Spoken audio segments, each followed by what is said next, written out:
right in the heart with a silver bullet. Yeah.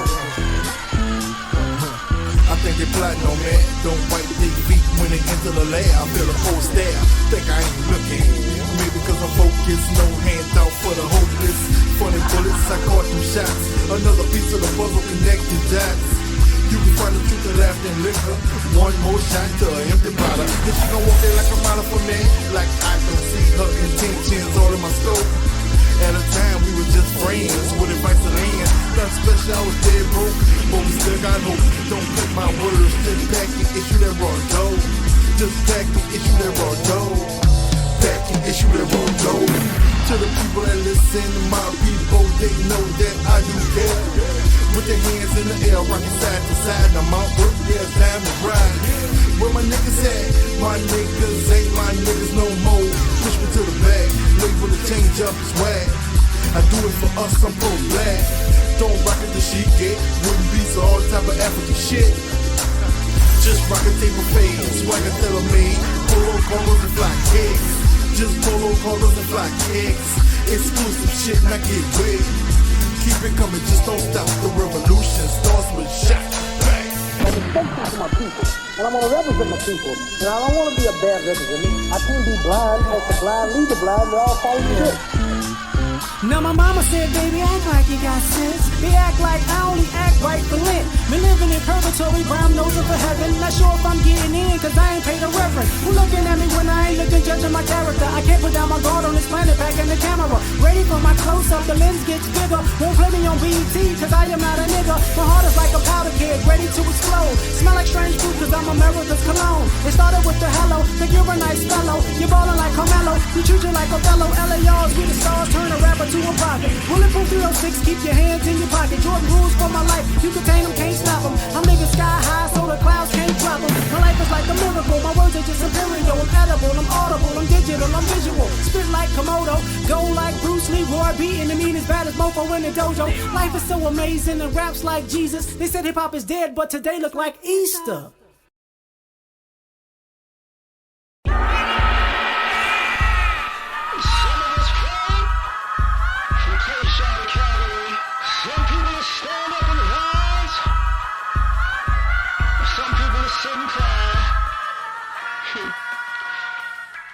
Now I wake up in the morning, I'm black and handsome as ever. However, you see me as strange fruit, will it ever happen, not again. A crooked judge say homicide, he know it's self-defense. But since I'm black and since he white, he got no common sense. That's 1969, and he ain't Jesus Christ. He ain't coming back on Easter, he ain't got a second life. You know I'm right? Hold up, look. Now the sirens in my window here and pull it over. License and registration, gun ain't never in the holster. Plus, that man black too, he wanna act too. A nigga with an attitude and a badge too. A couple tattoos, hoping I act a fool so he can squeeze too. But it ain't nothing different, they the same thing. They pull him over, he gon' get the same thing. Maybe two up in his brain, 21 gun salute. Last words was I'm a cop, he last heard fuck you. And he ain't coming back, you know I'm black like Jesus. But I ain't coming back for Easter, y'all say goodbye. Everybody cry, second line. But when the music stop, move on. Cause I ain't coming home, they know I'm black like Jesus. But I ain't coming back for Easter, everybody cry. Y'all say goodbye, second line. But when the music stop, move on. Cause I ain't coming home, I'm gone. And now she want welfare. Law said that they can't live there, so we ain't there. And life ain't fair, but the food free and the rent cheap. It's roaches where you sleep. He still came around and taught you baseball. Bought a Barbie dolls, he raised all of y'all. And now the kids adults, they both up in the court. She want that child support, he on that child support. But he ain't never taught him baseball, and she ain't never bought him Barbie dolls. They both never there, no, never, not at all. Saying, well, pull your pants up, girl, why your ass out? They looking back saying, why, y'all ain't ever in the house? You got it backwards, don't you? Yeah, cause we still preaching unity. And it's supposed to be family first in community. Got it in church to $1 for your blessing. We made in God's image, thinking with Satan's mind. They got us crossed up, now Judas is Caesar. America bury me, but I ain't coming back for Easter. Yeah, they know I'm black like Jesus. But I ain't coming back for Easter, y'all say goodbye. Everybody cry, second line, but when the music stop, move on. Cause I ain't coming home, they know I'm black like Jesus. But I ain't coming back for Easter, everybody cry. Y'all say goodbye, second line, but when the music stop, move on. Cause I ain't coming home, I'm gone.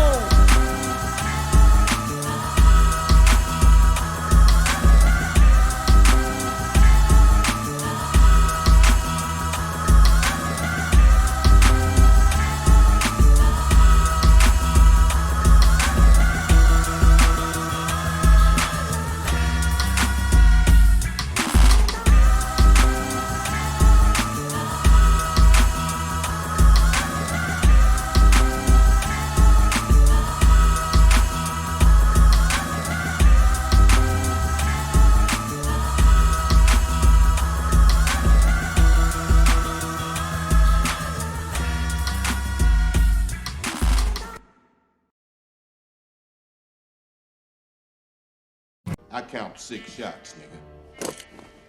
I count 2 guns, nigga.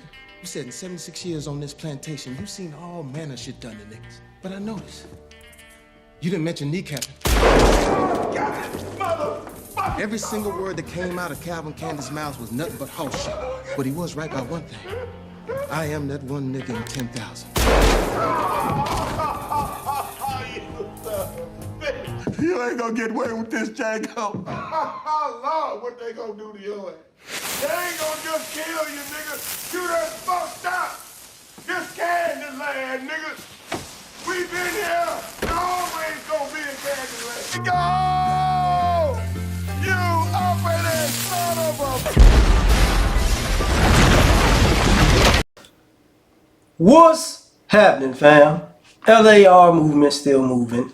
Subscribe or die trying. You see the thumbnail, you're going to see these clips, and you see the topic. These are the things that really harm Black America. So I started off with the Django thing because we have this inner fight. And not just with the let's just say you too black and you too white, black people. But the I'm special. And for me, what that clip represented was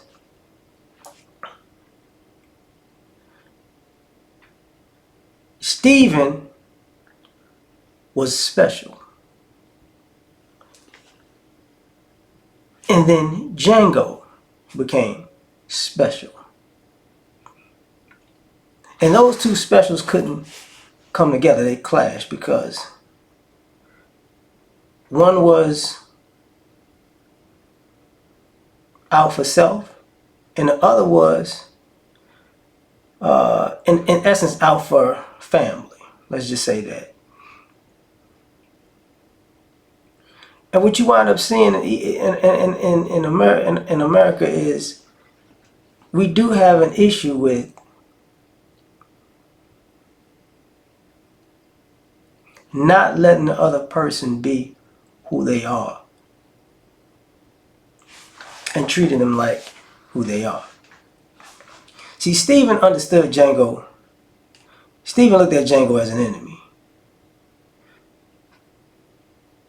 And then Django looked at Stephen as an enemy.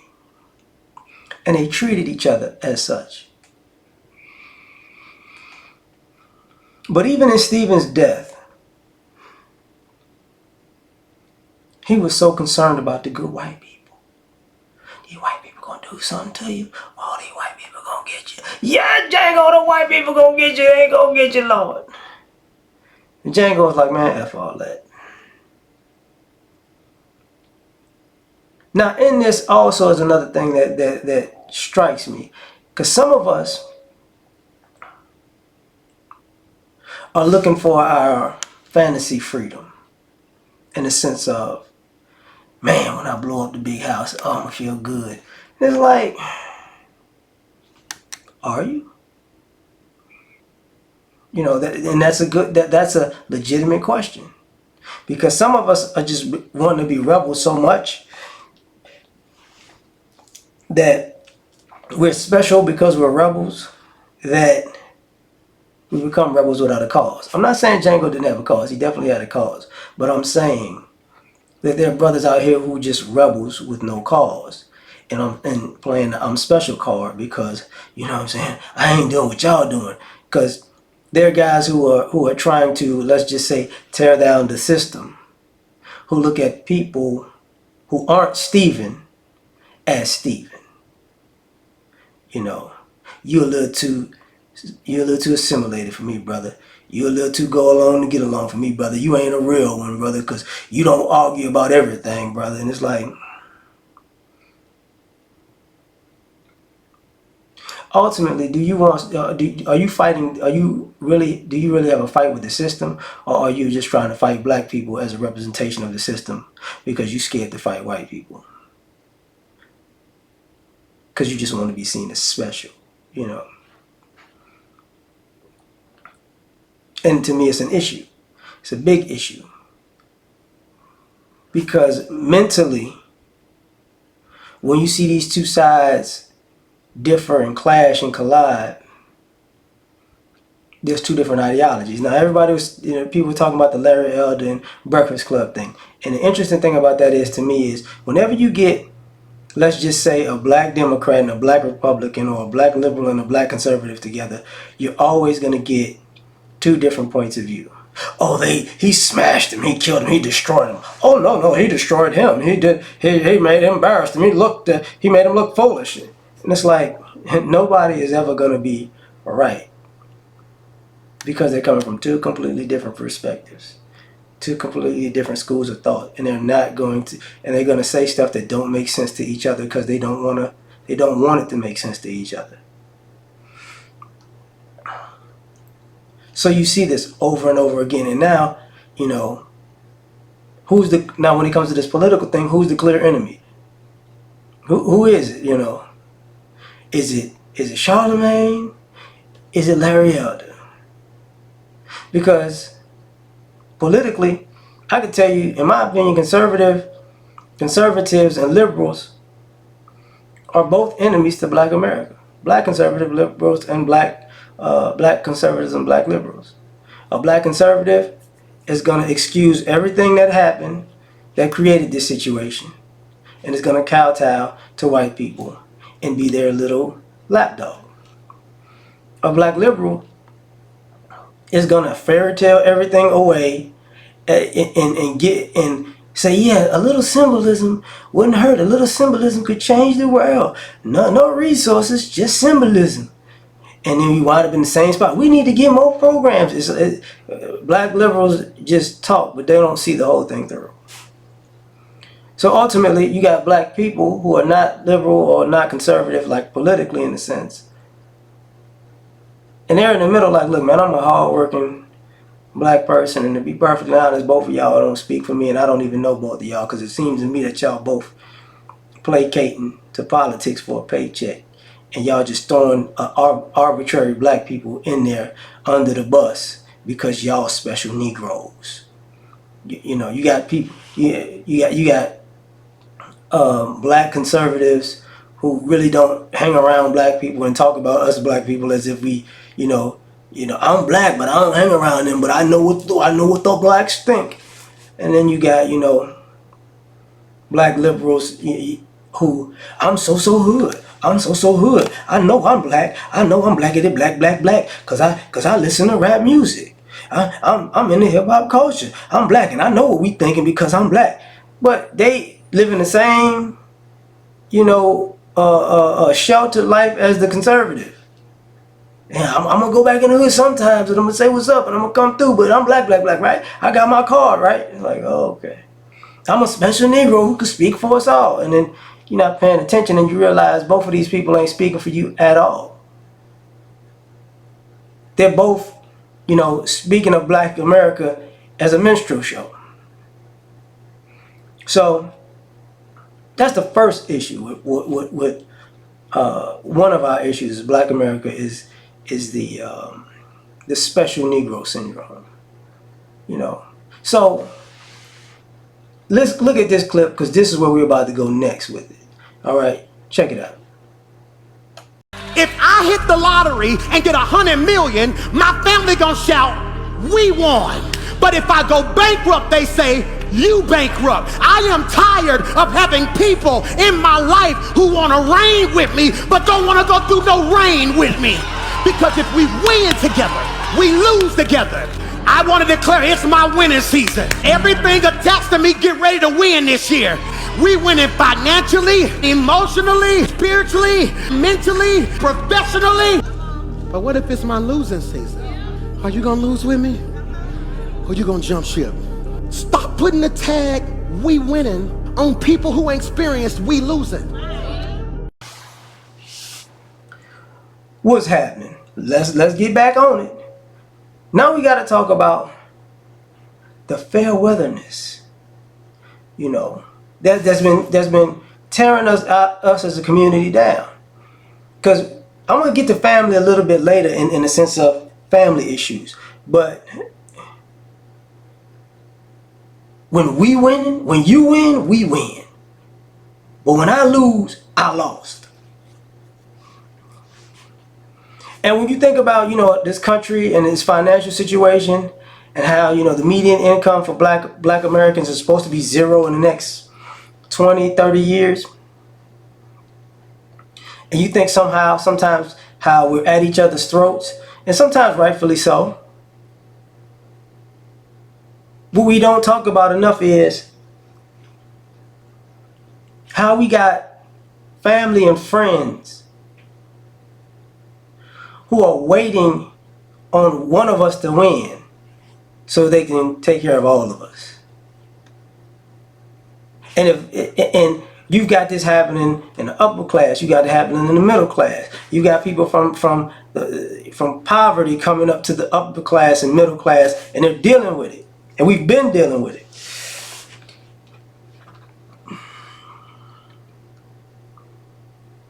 When we talk about legacy and generational wealth, we're not talking about the idea that because in essence we were struggling, we have a heart to take care of everybody. Or not even if we have a heart to take care of everybody, whoever make it has an obligation to take care of everybody. But everybody wasn't there when you were struggling. And everybody's struggle isn't a struggle. Some people live self-inflicted struggle lives. They did it to themselves. They did it to themselves. But now, all of a sudden, if you make it somewhere, you got to look out. We got an issue with that. And a bigger issue is when somebody makes it, we want to eat off of their plate. And when we eat off of their plate, we got a huge appetite. We want to eat more than what they brought to the table. They don't get to eat off of the food that they put on their own plate like the others do. And because of that, what happens is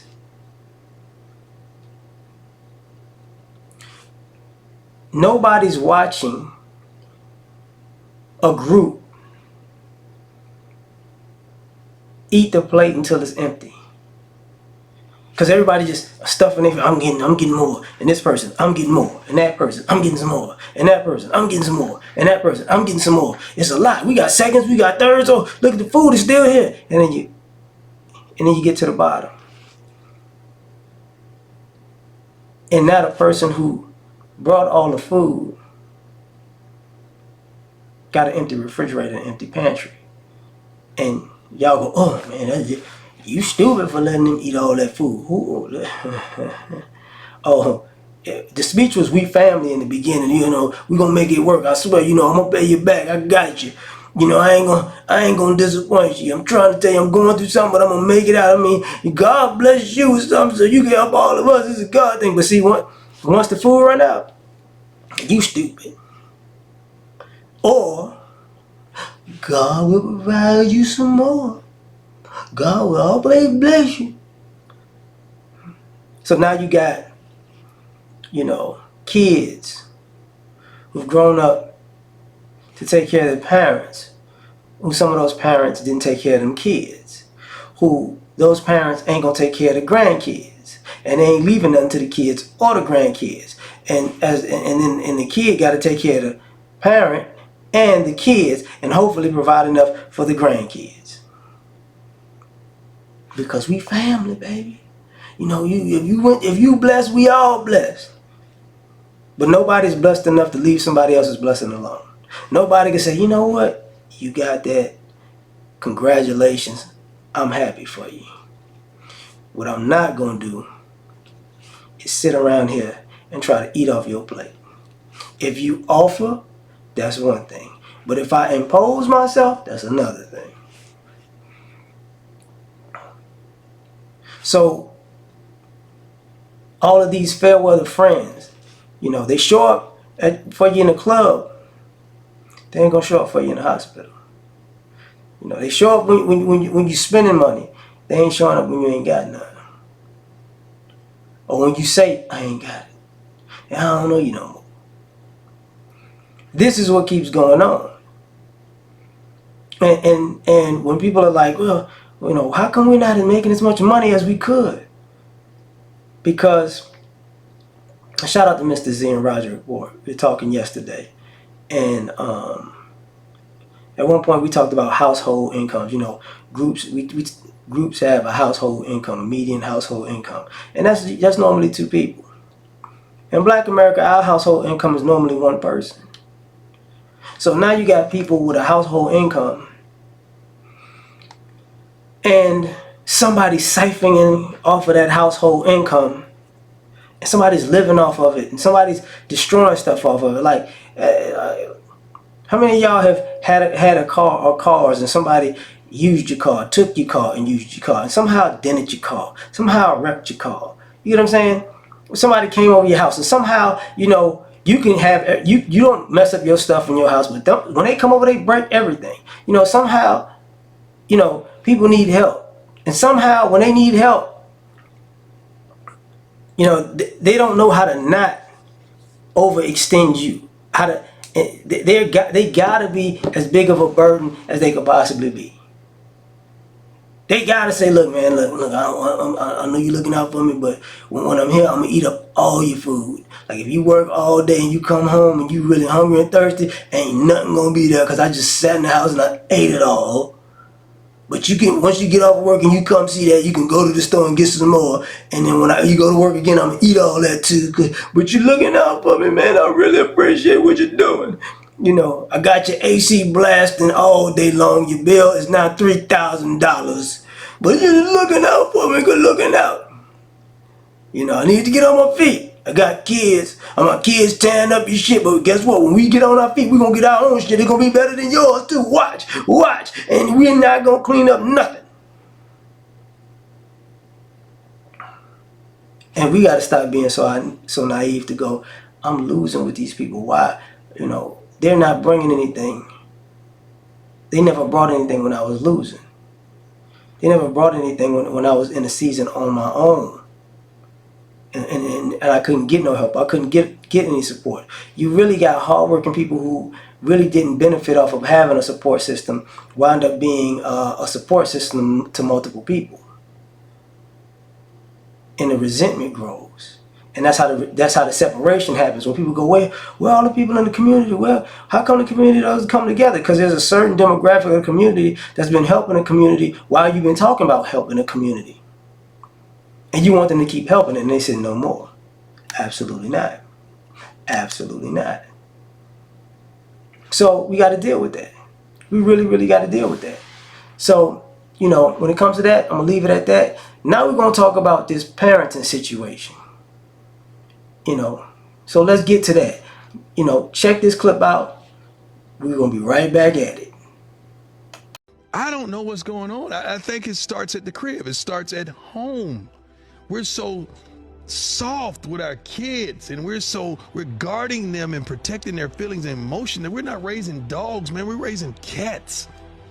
We're raising mama's boys, man, and daddy's dream kid. Instead of getting on these kids, making sure they fight for what they want. I don't even see kids today thinking about, man, I can't wait to work my butt off so I can retire my mama. Man, they think about how many followers they could get, man. How many likes they get on a post. Not being great. How many offers they can assume from colleges. Not being the best. And this has to stop. And they're doing one thing. They're specializing in one thing. It's all season basketball, all season football, all season. They're not even having fun. They don't even love it like they used to. They like it.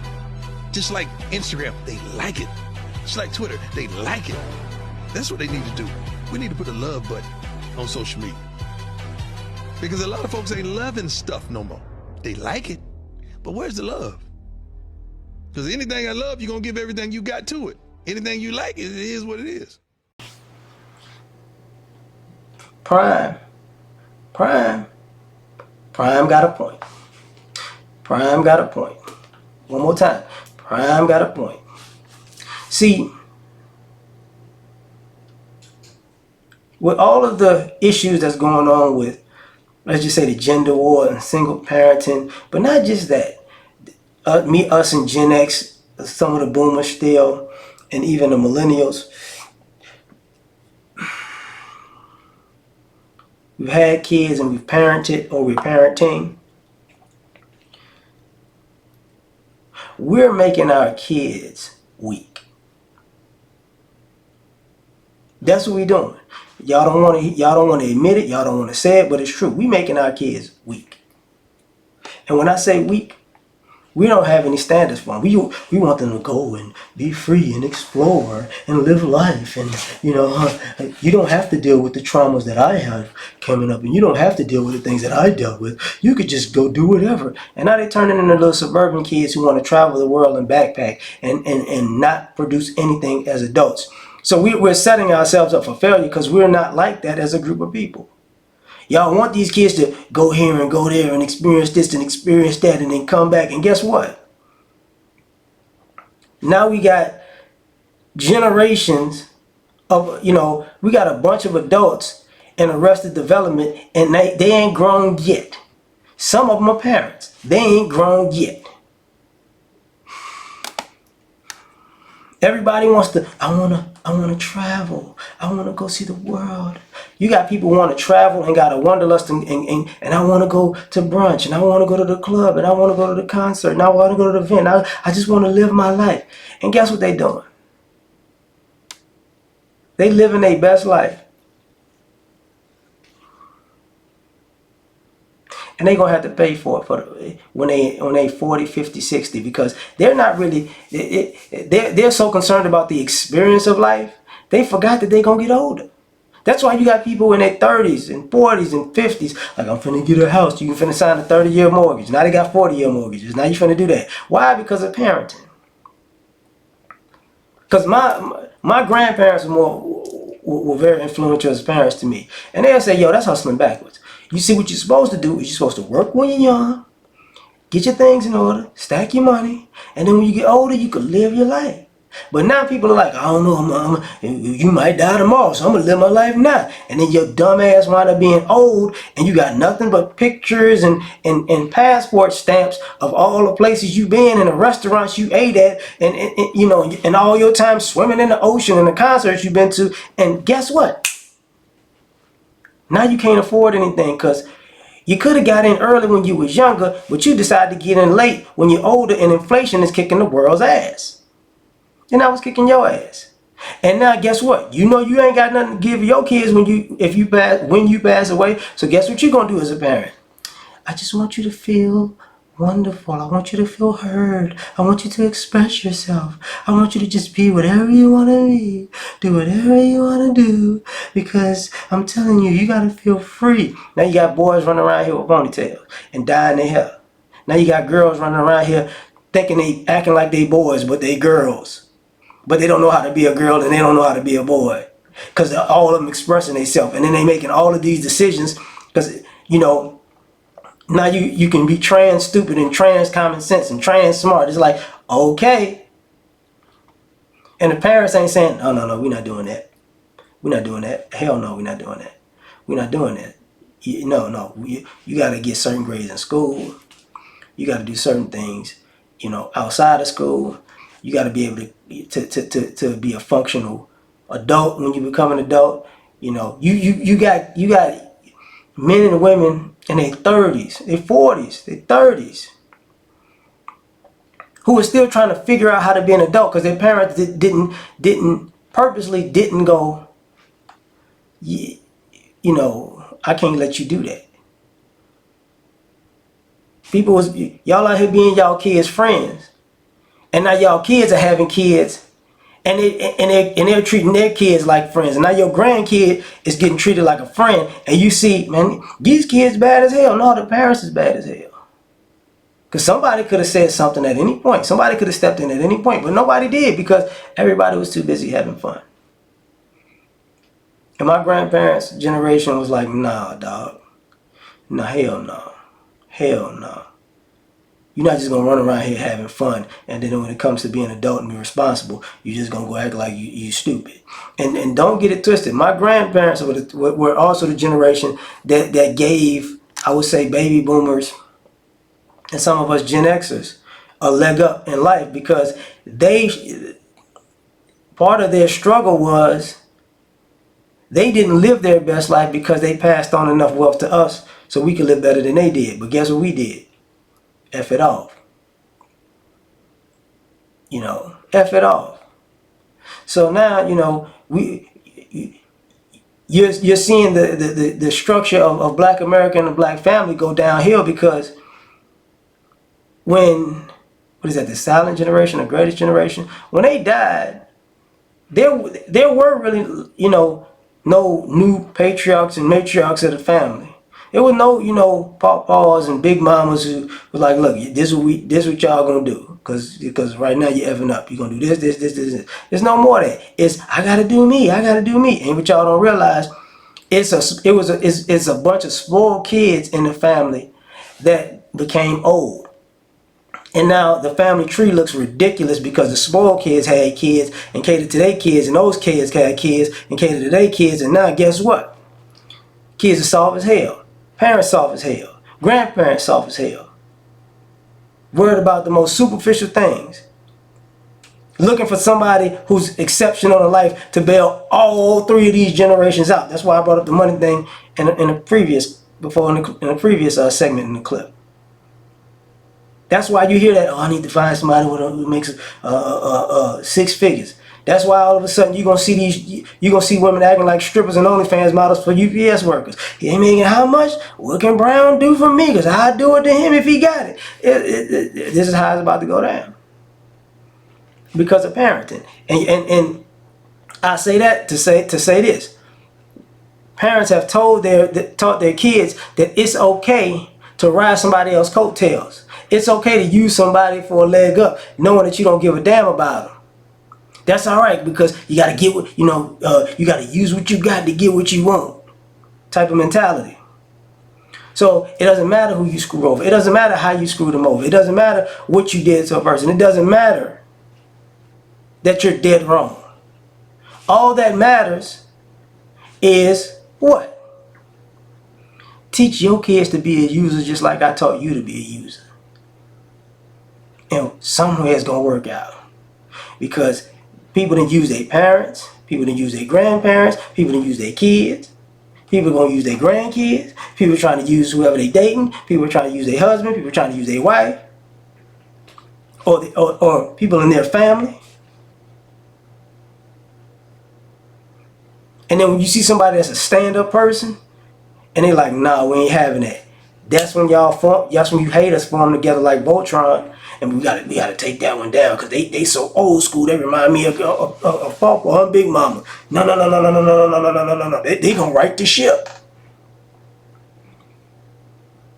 And then somehow, when all living your best life fucks up your health, and now you're almost on your deathbed, now you want to turn it around, but you just want to get a responsibility to somebody else. You know how many people gonna die and don't have enough money to bury themselves and put that on the family, and they've been fucking around off of everybody else their whole life? Y'all don't think about this. It's partially killing our community. But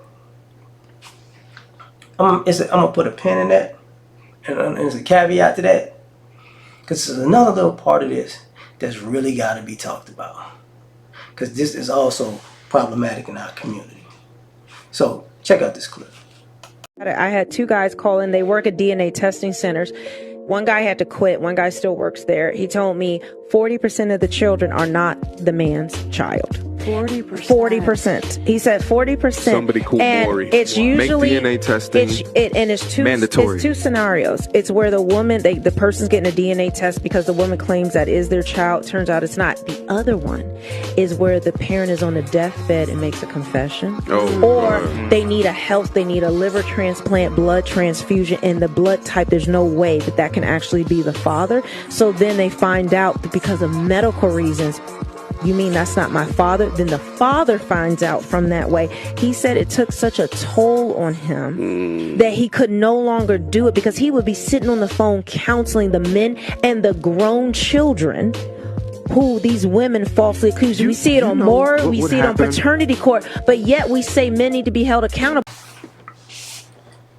Now, I know y'all remember that clip because it was around with, Melanie King when she was on their run for a few months back. But this is about the deception. And I had to add a caveat, this idea that deception is okay.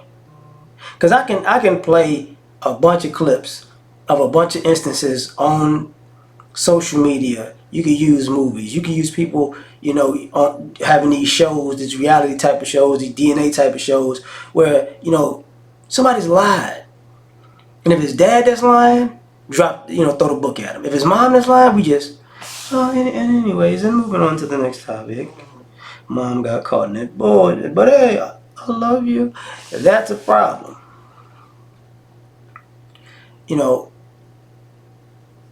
Finding out deceptions years and years later is a problem. And what I mean by that is this. There's a certain hatred you have to have for a person to deceive them. It's not just I'm ashamed of my actions, because it's also, man, F them. So what? Because you'll do to them something that you wouldn't want done to yourself.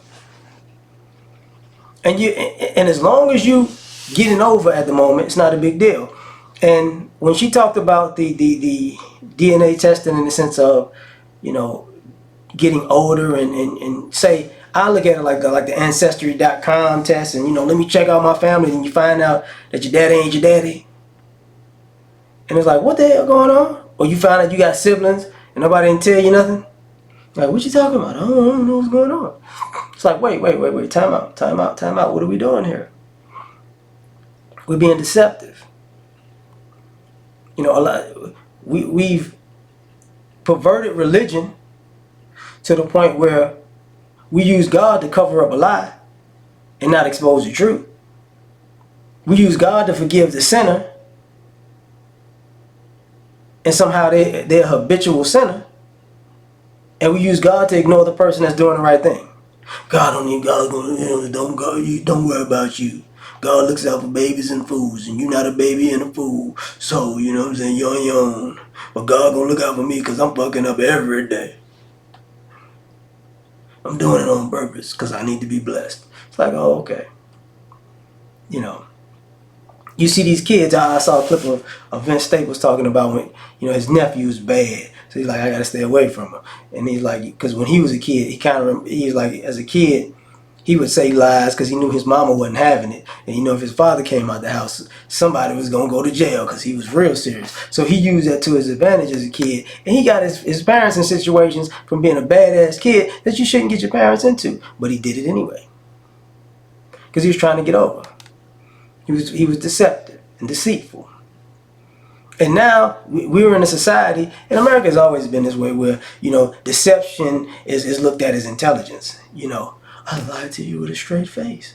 How smart am I? Yeah. You saw this little Keke Palmer situation. I saw a clip, I think it was an Angry Man short, When the young lady was like, he gonna take her to court for full custody and try to get child support in the house? What kind he's an opportunist. He's traveling. What kind of person does that? It's like, the majority of single mothers. That's what kind of person. It just dawned on you that was wrong because you saw the dude do it to the lady? And now it's wrong? No, okay. You're seeing it in society where you're seeing all of these people running around stealing from people and acting like, you can carjack a person, or you can walk into a person's business and rob them. You can have a flash mob, and somehow if they turn the tables and start attacking you or assaulting you or shooting you, then it's wrong. What's wrong with y'all? Why would you do that? It's like you've been taught deception. You've been living a lie because you've been taught that your lies are okay. They're not okay. I see it time and time again. Whether on social media or people you talk to, you have a serious conversation about a serious topic and somebody is in the wrong, watch what they do. Because, hey man, you did this, you did this, you did this.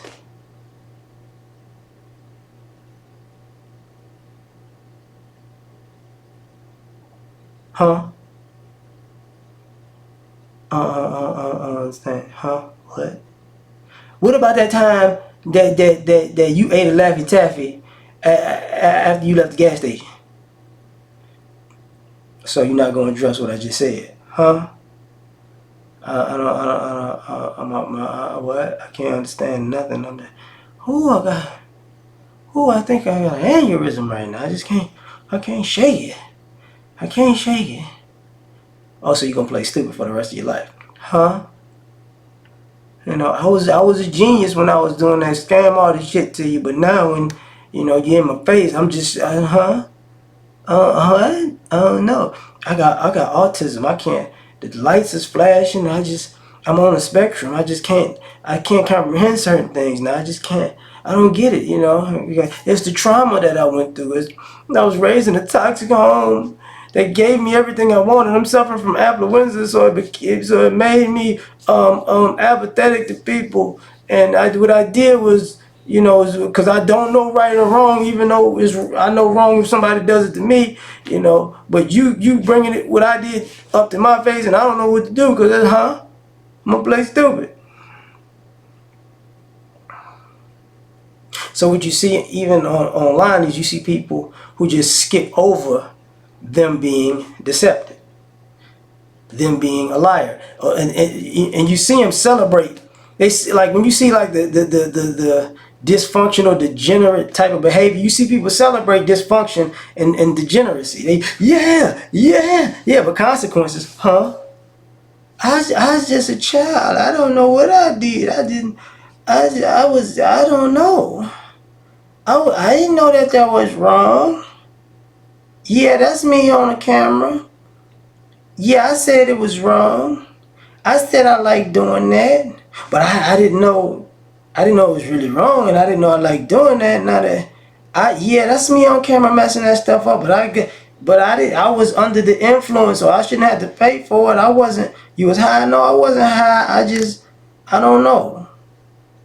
It was a traumatic experience that happened to me, so I shouldn't be accountable for that. I was just what I went through as a child. Getting all the gifts that I wanted on Christmas made me a different person. That's a split personality. And I don't remember what that personality did. I see it's me though. Like, here we go. Here we go. Deception is a problem. The acceptance of deception is a problem. The playing that is smart is a problem. The playing dumb when there's consequences is a problem. And then some of y'all try to be so deceptive that, y'all throwing a race. That was because I'm black. No. Or you got caught doing some sucker shit, and now you gonna say it's because it's racism. Oh no, it's sucker shitism. But I'm gonna speak on something else. Before I go, I'm gonna speak on something else because something else got to be addressed. So we gotta talk about this. I started with the special Negro thing, but I'm gonna end with this. So check out this clip. And y'all remember this clip. So check it out. Here you go. Ah, here it is. My test results. Can you hear my heart beating? Oh, the white man's science is amazing, ain't it? Oh, no. This can't be. It says I'm 102% African with a 2% margin of error. Why, Lord? Why, Lord? Why?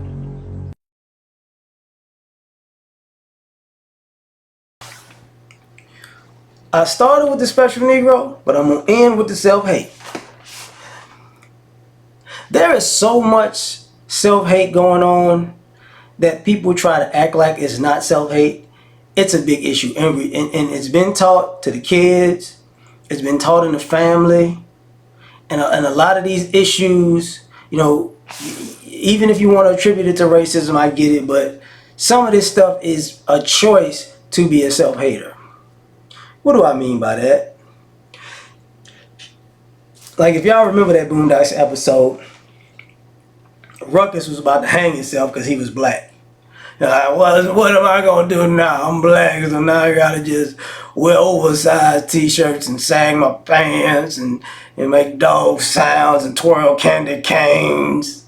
So what are we supposed to do? Listen to rap music and drink 40s and smoke weed? Like, you got black people who think who really think being black is every negative thing you can ever say. Like, I saw a clip yesterday. I saw a video yesterday. I just couldn't even watch it. It was a black guy who went to Sturgis. So if y'all don't know, it's like, you know, it's a bike rally for the bikers, right?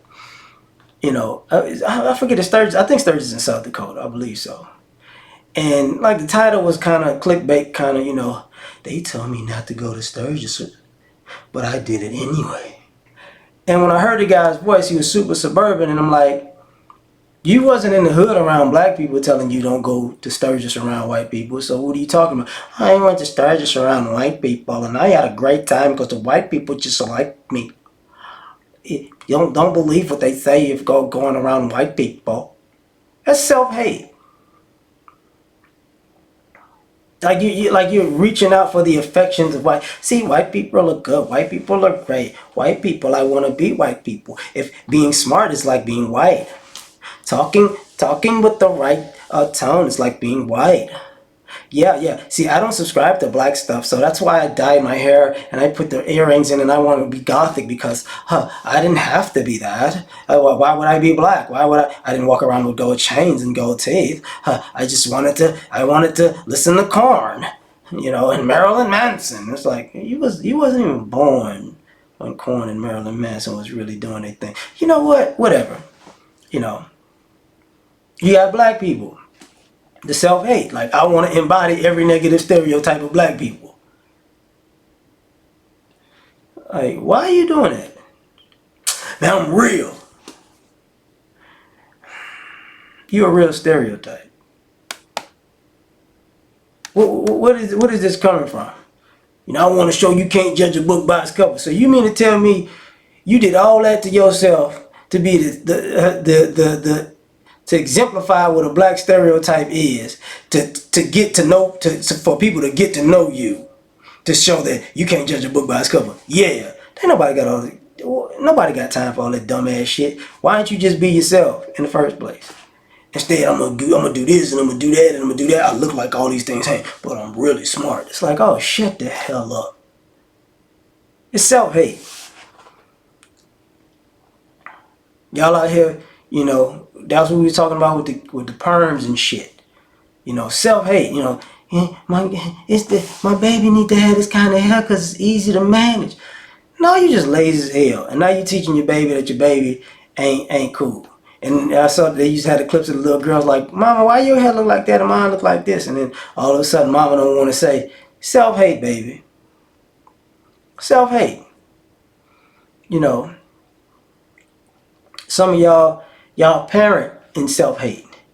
I don't want you to be like this, or I don't want you to be like that. So now you parent your kid because, you know, either you hate yourself and you say, I don't want you to be like them kind of black people. It's like, who's like that in the family though? Nobody. Okay, so why don't you just parent them to be like the people in the family instead of trying to say, you know, we good, they bad.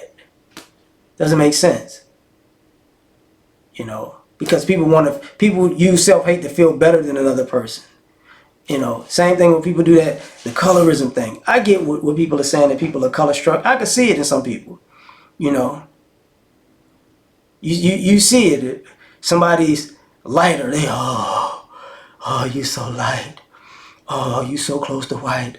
Oh, everything about you is better. Oh, you average as hell, but you above average if you look white enough. It's like, oh my God, shut the hell up. And then they wind up in bad situations from self-hate.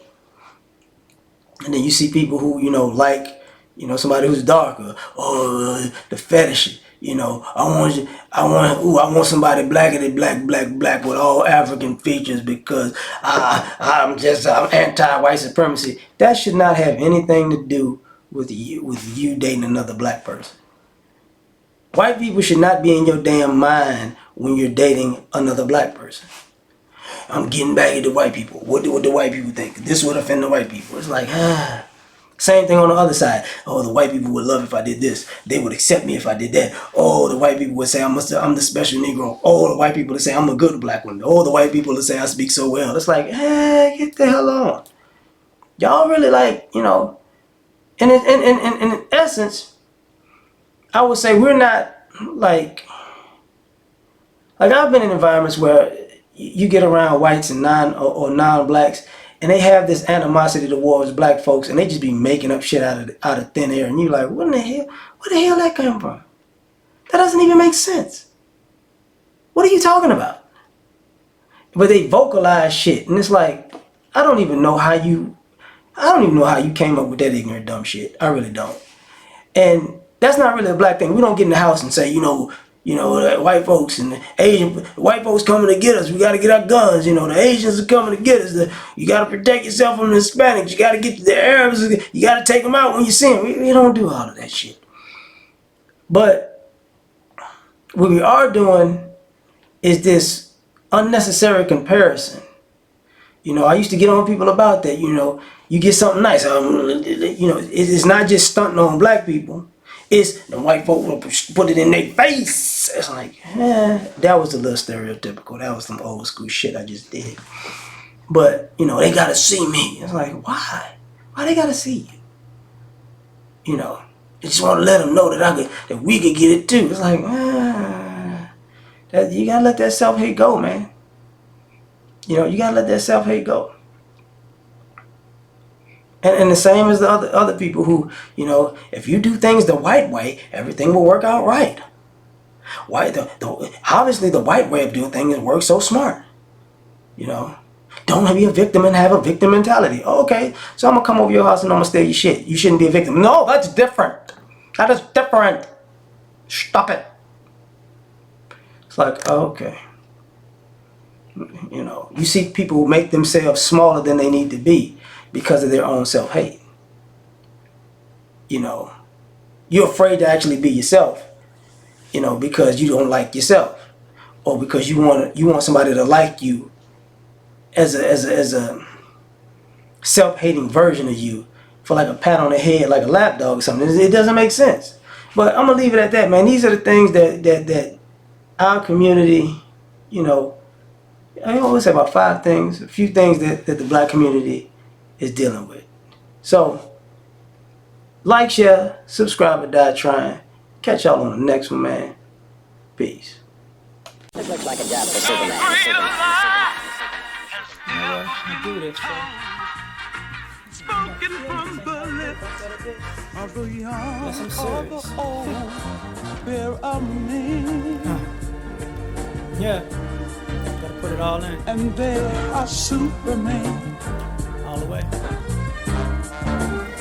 I guess I'm taking off the cake through the glasses in the trash. Being super is great, saving y'all is such a drag. Even God took a break, me I ain't coming back. I got one life to live, if you don't like it, that's your ass. Cause nobody saved me, plus when I walk I'm just a peon. I could use somebody just like I'm the kings of neon. This world is cold as ice, mixed with salt, mixed with freon. They got me pissed off, but that's better than being peed on. For eons, human beings took kindness for weakness. When you constipated, you start to appreciate shit. Put before you life and death, and you just gotta choose. The kryptonite life